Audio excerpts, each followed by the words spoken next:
Bueno, el ejercicio hicimos el empezamos por el 3. El problema dice un automovilista se da cuenta que al sobrepasar al motociclista, se trata de un amigo e instantáneamente aplica los frenos. Toda la información está contenida en el gráfico, velocidad-tiempo, en el que se ha aprendido el cronómetro en el instante en que el auto sobrepasa la moto. Bueno, lo primero que hicimos fue pasar de unidades las velocidades para tener todo en el sistema MKS. El tiempo ya está en segundos, pero la velocidad en kilómetros sobre hora. Entonces, acá lo que hicimos fue ese pasaje de velocidades en el auto y en la moto, 25 y 15 en metros sobre segundo. ¿Van juntos? Pregunta. ¿Quién va adelante? Acá, como es un gráfico posición-tiempo, todavía no sabemos. Después dice, ¿van juntos? No van juntos porque para que eso suceda, las velocidades a partir de las 4 horas, de los 4 segundos, tendría que ser iguales. Coinciden acá en el cero es donde coinciden en la posición.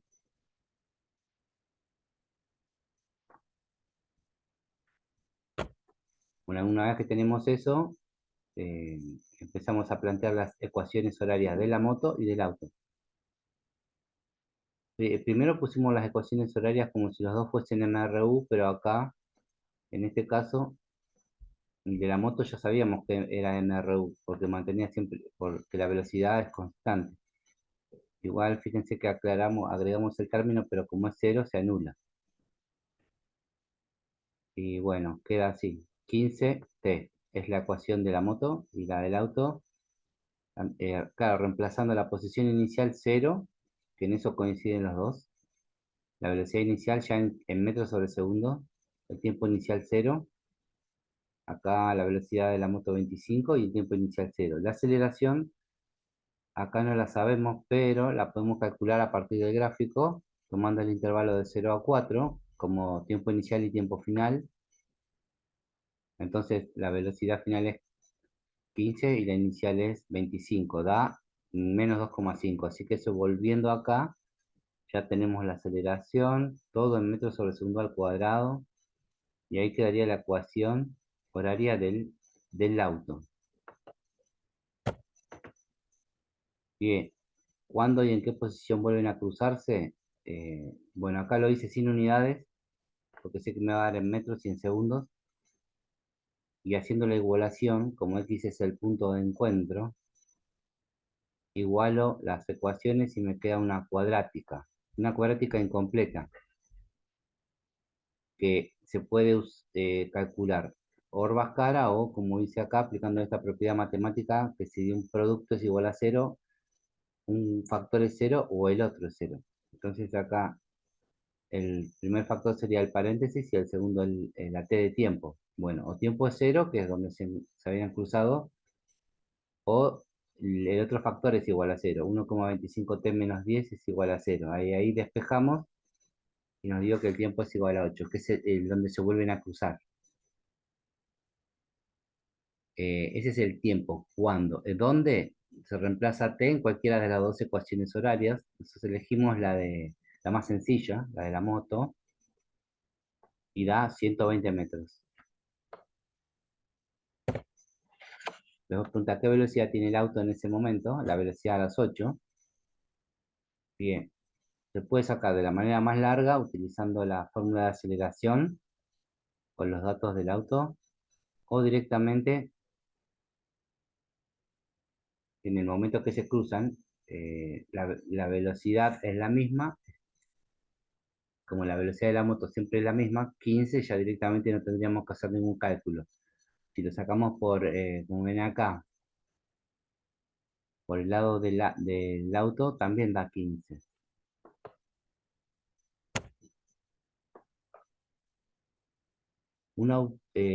Graficar el gráfico posición-tiempo, ahora sí,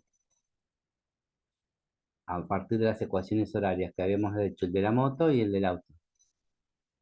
Entonces queda, si se fijan aproximadamente, esta es una recta de pendiente 15, y esta es la parábola que tiene raíces en 0 y en 8. Perdón, en 0, acá no se sabe, en 8 es donde se cruzan, y en la posición 120. Después seguimos con el 4, que si en el gráfico se representa la posición en función del tiempo de un ascensor. El sistema de referencia tiene su origen en la planta baja y sentido positivo hacia arriba. O sea que si yo tengo que dibujar el eje, arranca en 0 y positivo para arriba. Todos los vectores que apuntan para arriba, sino más. ¿Cómo es posible que su gráfico sea una curva? El gráfico no representa la trayectoria. Sus coordenadas no son las de posición, como si fuesen puntos en el plano. Las coordenadas son tiempo y posición. Y estos grafican la evolución de las posiciones en el tiempo, donde el ascensor va acelerando y su gráfica no es una recta. Dice, ¿dónde estaba el ascensor a los 2 segundos? Como vemos acá, a los 2 segundos, en la posición 3, a los 3 metros. C. ¿En qué intervalo de tiempo ascendió? Ascendió en el intervalo de 0 a 4, porque acá es donde aumenta las posiciones, hasta que queda en la posición 6,75. Y después pregunta, mientras ascendió, ¿lo hizo siempre al mismo modo o a veces lo hizo más rápido y a veces más lento? No, ascendió a veces más rápido, a veces más lento. Bueno, al principio rápido y al final lento.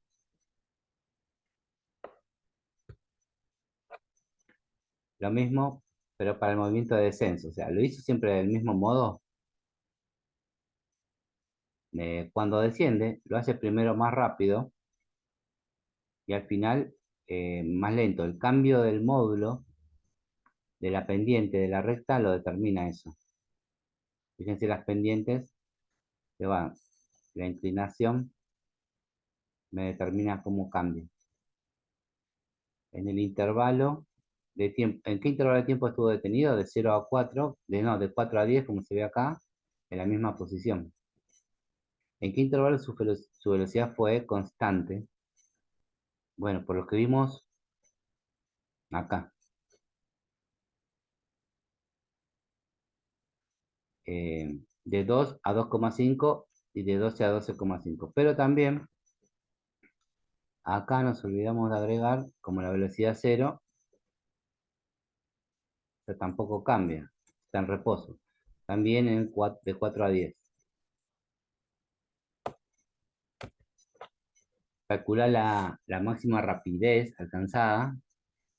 Dice, la mayor rapidez correspondería al instante que tenga la mayor pendiente, en valor absoluto, donde la recta tangente esté más, o sea, donde la recta tangente esté más inclinada. Si nos fijamos, las pendientes acaban creciendo, tienen su punto límite acá en el 2, mantienen la pendiente y después las pendientes empiezan a decrecer. Así que en el 2 podría ser un punto y en el 12 pasa lo contrario, pero en el otro signo. En las pendientes vienen de poca inclinación, toman su máxima inclinación negativa en 12, lo mantiene y después de 12,5 la inclinación decrece. Y bueno, lo que estábamos diciendo que lo podemos asociar a la derivada en un punto, la velocidad. Pero eso cuando tengan análisis. Dice, bueno, graficar la velocidad en función del tiempo. Bien. Entonces acá, como si fuese un MRU, porque dice que considerar que donde está acelerado es MRU, aceleración positiva, fíjense. Yo marco los mismos intervalos de tiempo para que coincida con el gráfico, y acá en vez de posición, velocidad. Empieza desde la posición 0, arranca con velocidad 0, porque acá la tangente sería como un punto horizontal, y empieza a tomar cada vez mayor velocidad, pues la pendiente se va inclinando hasta que llega acá, donde ahí mantiene un MRU, entonces mantiene la velocidad, que no se sabe cuánto es, pero mantiene una velocidad. a partir de los 2,5, la velocidad, o sea, las pendientes van en decrecimiento. Entonces, hasta que acá se queda quieto. Entonces baja la velocidad hasta llegar a la velocidad cero. Todo de 4 a 10. Acá, fíjense, de cero pasan las pendientes, aumenta la rapidez, pero el valor es negativo. O sea, aumenta para la parte negativa. Hasta que también llega a los 12, que mantiene una velocidad negativa constante. Y en 12,5 las pendientes empiezan a aumentar en valor negativo, pero en valor absoluto empiezan a decrecer. O sea que de acá va a cero, hasta que acá vuelve a cero, en 14. Entonces, la velocidad positiva, y después pregunta, ¿en qué intervalo la velocidad positiva? Cuando la pendiente es positiva, o sea, de 0 a 2, de 2 a 2,5 y de 2,5 a 4. O sea, de 0 a 4. De 10 a 14, la pendiente es negativa. Pues eh, la velocidad es negativa, tiene pendiente negativa. O sea que la velocidad positiva significa que el móvil avanza en sus posiciones, da un sistema de referencia.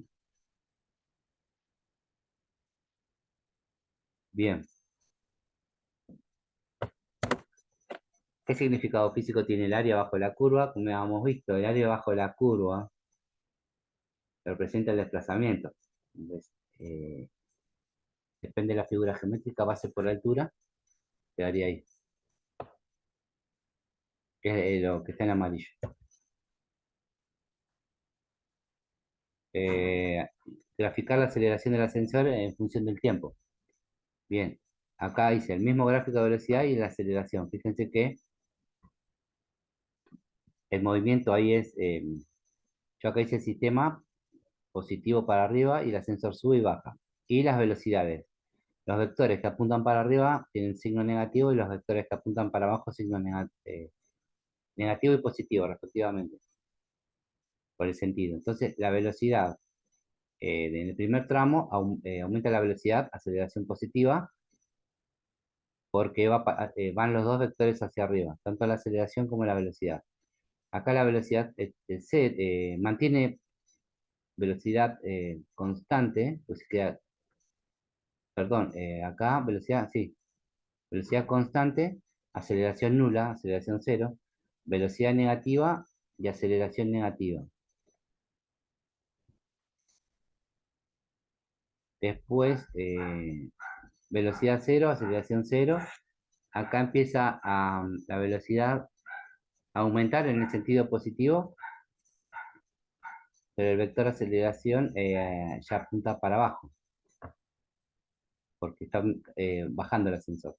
Se queda con una velocidad constante, aceleración cero, y acá pierde rapidez, la aceleración es positiva.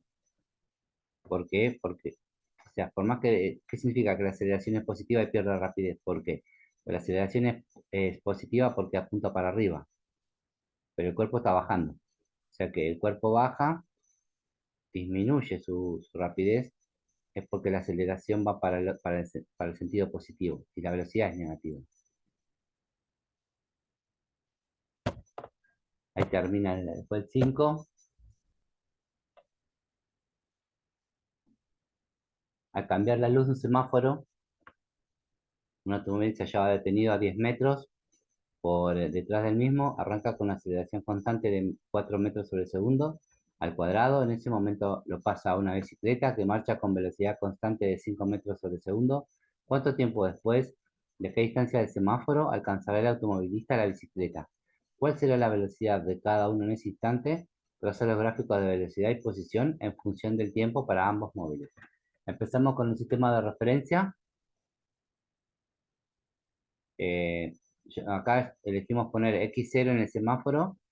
En función de eso, en lo que está en violeta son los datos del auto. Está en una posición de -10, la velocidad es 0 y la aceleración es 4. La bicicleta también está en la misma posición, -10, pero la velocidad es 5. Y esa la mantiene siempre. Cuando se llegan acá en un punto de encuentro que no sabemos, se van a encontrar en una posición X a un tiempo en un tiempo X, y el auto va a tener una velocidad que no se sabe, X. Estos serían los datos finales y los datos iniciales. Y lo que me pide al final es el desplazamiento. Bueno, hicimos lo mismo, planteamos las ecuaciones horarias para el auto y para la bici, con los datos que pusimos del gráfico, la posición y la velocidad. Acá se anulan este término y queda así, en la bici queda de esta manera. Acá también el último término no podemos directamente ni lo consideramos porque tiene aceleración cero la bici. Bueno, me queda la ecuación esta y esta de acá. Si igualamos, llegamos a una cuadrática y se puede calcular factorizando, sacando los dos valores, como hicimos en el ejercicio anterior, o también de paso lo hicimos por Bhaskara para ver que da el mismo resultado. Son dos caminos distintos. Para saber la posición donde se encuentra, reemplazo en alguna de las ecuaciones horarias. Por ejemplo, elegimos la de la bici, que es más sencilla, es lineal, con el tiempo ese que nos dio 2,5. Entonces nos da también 2,5. Y el desplazamiento, como el semáforo estaba en la posición cero, también da 2,5 metros. O sea que el auto alcanzará la bici 2,5 segundos después y a los 2,5 metros del semáforo. Para saber la velocidad del auto, usamos acá la fórmula de aceleración, donde tenemos en cuenta que la velocidad inicial es 0, el tiempo inicial es 0, la aceleración es 4, todo en el sistema MKS, por eso el resultado da 10 per metro sobre segundo. Acá está el gráfico de velocidad-tiempo, el auto que va acelerando y la bici con velocidad constante, y se cruzan ahí en 2,5. No digo, no se cruzan, en 2,5 tienen la misma rapidez, la misma velocidad. Em, la velocidad del auto se saca como, o sea, la gráfica se despeja de la fórmula de aceleración como hicimos acá, pero dejando la variable de tiempo, o sea, 4t. Esa es la ecuación de la recta de la velocidad del auto. Y después el gráfico posición-tiempo, le sacamos de las ecuaciones horarias que hicimos. Los dos arrancan de la posición -10 el auto, y la bici arranca, acá también, acá hay un error, vamos a corregirlo. La bici arranca desde -10 también, o sea que esto iría así. Ese es lo único que habría que arreglar. Y el 6 era un ejercicio que dice, en base a la figura, que es la posición en función del tiempo para un móvil, pregunta cuáles son los signos de la velocidad y la aceleración en esos instantes que están ahí. Entonces, acá como hicimos una especie de cuadro al final. O sea, la velocidad la asociamos a la pendiente, o sea, si es positiva o negativa, de la recta tangente, ¿no? A ese instante. Si se fijan acá, en T1, la recta tangente es pendiente negativa, acá en T2 es cero. Entonces ahí me dan los signos me dice si la velocidad es positiva o negativa. Entonces, acá en este cuadro, acá pusimos en el tiempo 1 el signo de la velocidad, o acá abajo, negativo, cero, positivo, positivo y negativo en tiempo 5. Y la aceleración eh, se asocia a la concavidad, o sea, cuando la pendiente, o sea, la velocidad alrededor de un instante pasa de menos a más, es positiva, y si cóncava hacia arriba. Y viceversa, si pasa de más a menos, es cóncava hacia abajo. Ahí la aceleración es negativa, como ustedes ven acá, en el tiempo 1 es cóncava hacia arriba, positiva, en el tiempo 2 también, pasa de pendiente negativa a positiva, en el T3 también, en cambio acá en T4 y en T5 es negativa, porque la velocidad, fíjense que pasa de una pendiente a otra Hay un cambio de más a menos y acá de menos a más, pero negativamente. Bueno, eso es todo lo que hicimos hoy, del día lunes 5 de